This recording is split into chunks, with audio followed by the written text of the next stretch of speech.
Mix by AG recording studio.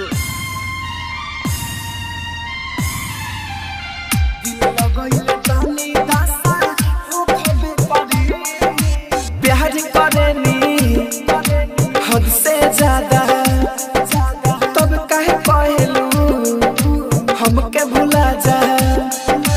प्यार करेनी हद से ज्यादा तब काहे कहलू हमके भुला जा। तोहरा से पानी आशा हो खबे करी दिल लगैले बानी दासा हो खबे करी दिल लगैले बानी दासा हो खबे करी। प्यार करेनी हद से ज्यादा तब काहे कहलू हमके भुला जा।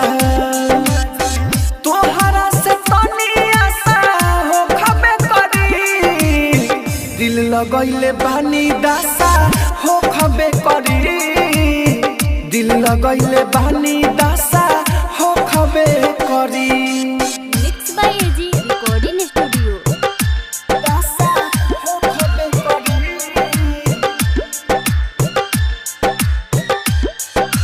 डीजे सोनू दासा हो खबे करी दासा हो खबे करी दिल लगैले बानी दासा हो खबे करी। हमारा से एगो गलती भइल तोहरे में दिलवा पलटी भइल। हमारा से एगो गलती भइल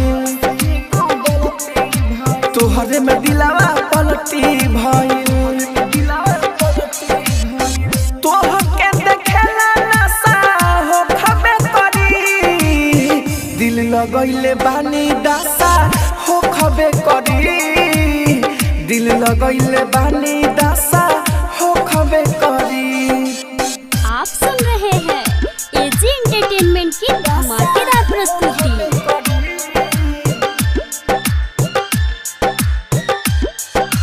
डीजे सोनू दासा हो खबे करी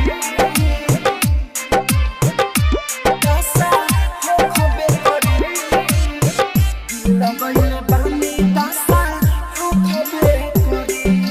तुहरा प्यार लग देम पूरा बानी कहे रबिया राहुल राजधानी। तुहरा प्यार लग देम पूरा बानी कहे रबिया राहुल राजधानी। चंदन मंटू लासा हो खबे करी दिल लगैले बानी दासा हो खबे करी दिल लगैले बानी दासा हो खबे करी। रिकॉर्डिंग स्टूडियो रोशनपुर सपहा।